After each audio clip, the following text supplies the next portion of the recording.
Hey everyone, I'm John Lynn, the founder and chief editor of Healthcare IT Today. We're excited to bring you another in our series of interviews with top leaders in health IT. And our guest today is Abhinay Vyas. He's co-founder and CDO at RapidClaims, and Lisa Rosenkoetter. She's VP of Sales at RapidClaims. Welcome. Thanks, John. Nice to meet you. Thanks for having us. Yeah, great to have you all here. It's a busy HEMA conference, lots going on, so I appreciate you taking time to come and talk with us. As we start, Abhi, how about you tell us a little bit about yourself and RapidClaims? So RapidClaims started about 2.5-3 years ago when me, Dushyant and Jyot, all three of us graduates from IIT Kharagpur. So that's one of the best, sort of technical schools out of India. Okay. We had a desire to build a company for a very long time. Revenue cycle is something that have always been of interest to us. For example, I have been doing AI in healthcare for about 10 years now. Wow. It's almost a decade since I've been working in pharma companies, EMR companies, and a lot of other such setups.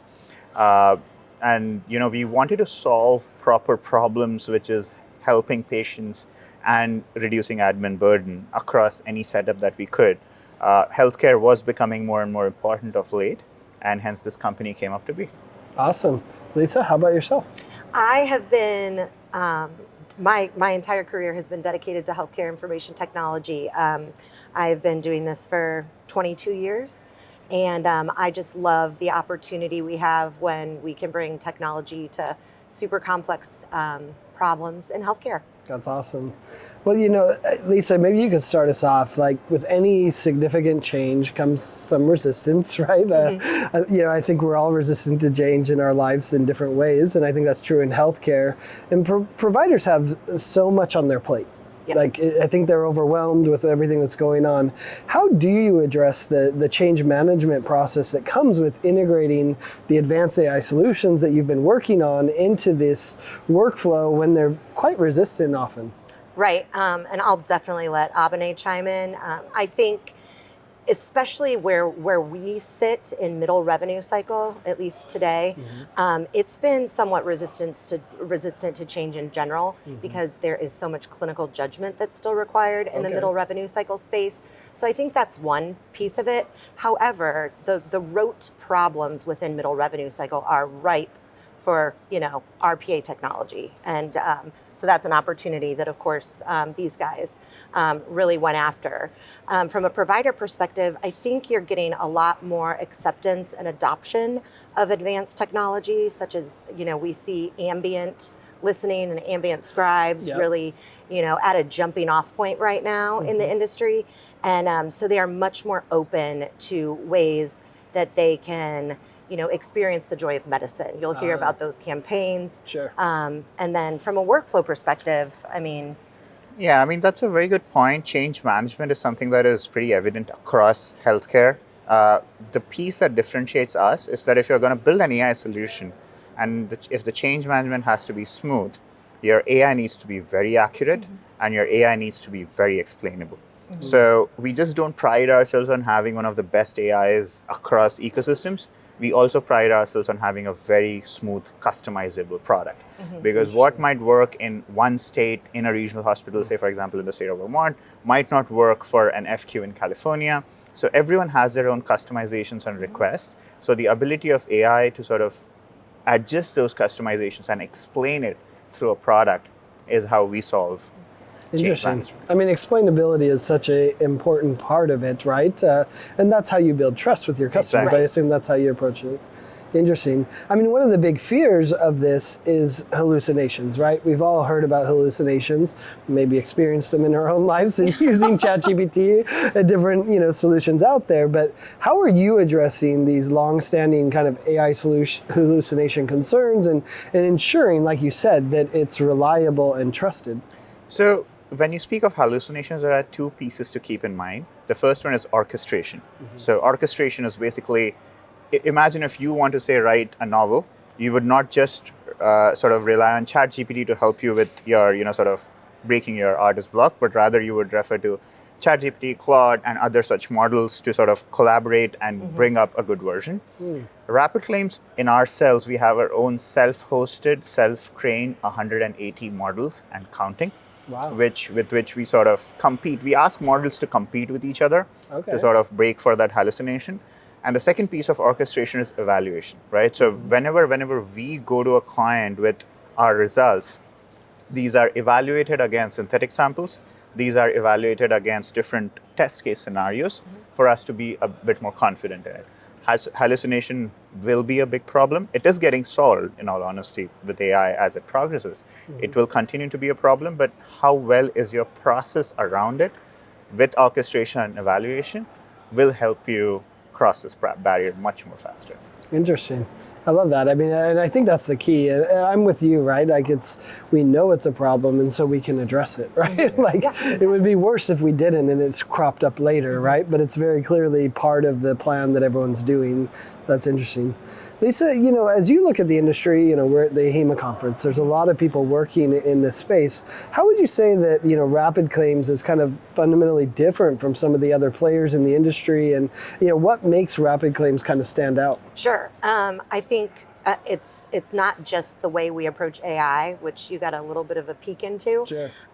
but it's how we're actually delivering in the market to our client base and really showing ROI around, cost, revenue, and compliance. But our approach, compared to some of the other alternatives in this specific space, Sure. Our approach to AI is significantly different, so we can truly cross specialties. Okay. So our core tenant model is trained on millions and millions of charts, but at the end of the day, our AI is agile enough to understand guideline changes, so we can constantly do payer guideline checks, and we can train very quickly to all specialties. Interesting. Where in the past, this type of technology has really been deployed most often in, your radiology space, your path and lab space, ED as an example. We've really gotten a little bit, right. Yeah. We've really gotten multi-specialty. Interesting. That is an interesting approach. And you mentioned the ROI. I'd love to hear more about that. Like, what kind of outcomes are your clients seeing? How do you kind of describe the ROI they'll receive of working with you? Right. Yeah. Like I said before, I think our three kind of tenets around ROI are cost, revenue, and compliance. Okay. We're seeing our client base experience up to 15% improvement on clean claims rates. Wow. What this really means at the end of the day is it's freeing up cash flow. Your DNFB goes down, your AR days improve. And this is all because we believe a claim should go out the door clean and as defensible as possible to avoid denials in the first place. So the impact that it's really having on denials in our client base is what's driving a ton of improvement.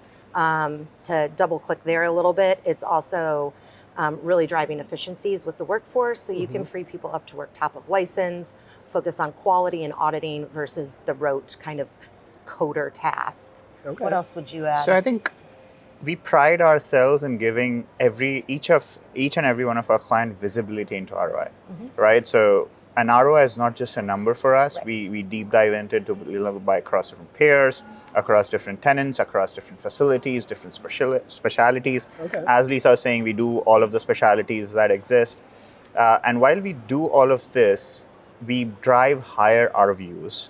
That's something that we pride ourselves on. We give you visibility, like these providers are now billing higher RVUs and we are being much more compliant with it. And when we give all of these impact in place, one of the biggest things we have to understand medical coding is that there'll be so many customizations running around where people expect velocity. Like for example, certain commercial payers about a month ago have started down coding E&M levels. Yeah. How do we adjust for it? You have to come up with a solution in a couple of days. So it's not just the tangible ROIs with respect to RVUs, with respect to compliance, with respect to clean claim rate, but also the velocity at which we improve on it, because that's where AI will come into picture, right? A human would need to get trained, but an AI would just need a rule, right? Someone has to just sit and write those rules inside it. Well, and the human may not even notice that the payers have changed it until too late to actually be able to do something about it, right? So it's a consistently dynamic problem that needs a dynamic solution. Interesting.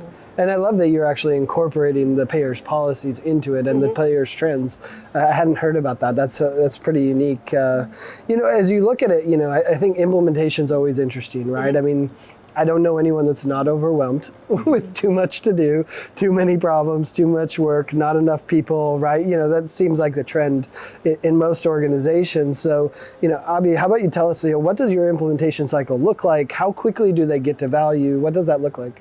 That's a very good question, because one of the places, again, we pride ourselves a lot on is a very fast implementation cycles. For example, there was one client which Lisa had introduced us as part of the sales cycle. I got them live in 2 weeks. Wow. So because we knew the problems that they're going to face, we knew how we want to go live, we knew the challenges that they typically run into. So we have run into scenarios where we have gone live into as less as a week or two.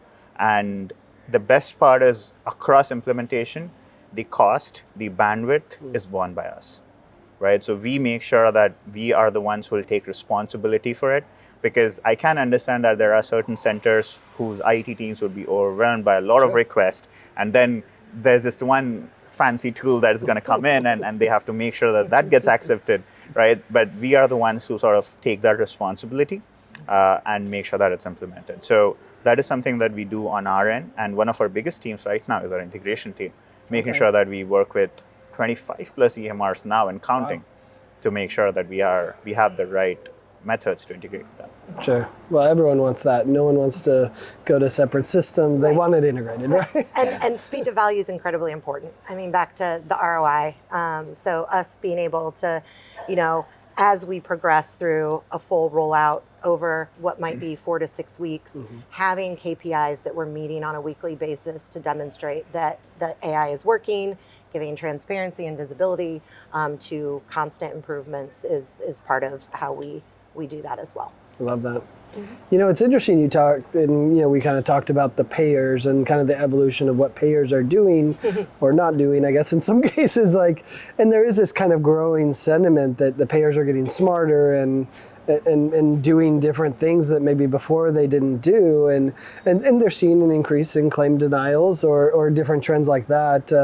What is the connection between what you're doing and kind of this broader adoption of AI? I mean, the payers are adopting AI too, right? How do you see that kind of playing out? The AI for a provider versus AI payer, and kind of maybe more an increase in claim denials? So, while I do agree that there is going to be a competition between providers and payers with respect to adopting AI, both parties respect truth, right? So as long as a provider is doing the right piece of documentation, if we have AI which is going to sort of convert it into medical codes with the right defensibility behind it, I'm pretty sure the payers would also sort of, respect that in a certain capacity. We will run into conflicts, like we have recently run into with certain commercial payers.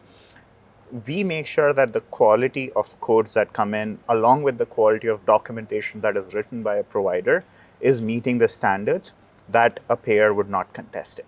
So we have created a version of AI that does that, right? So as a company, we started with autonomous coding, realized that it can't be a problem in itself. It will run into garbage in, garbage out issues based on documentation. Sure.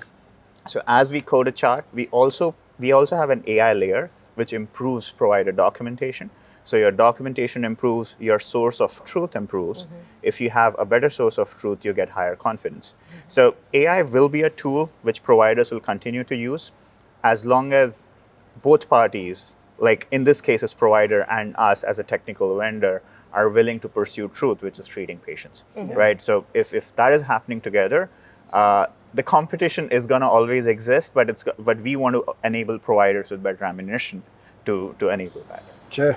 I mean, what a fascinating idea that they respect truth, right? I mean, that is the whole billing process at its core, is saying what is the truth of this visit. It's fascinating. And as patients continue to get more complex and severity of illness continues to advance, and I mean, a tool is needed to help you recoup every dollar for the care you have actually provided. Yeah, it makes sense. Well, Lisa, I'd love to hear, look ahead. What are your plans in the coming years? What do you see happening in this space? And then maybe you could chime in after. Yeah. So I see us to continue to, really pursue our success right now with large multi-specialty groups. Okay. We're starting to move into conversations with larger and more complex organizations that also have large acute care businesses.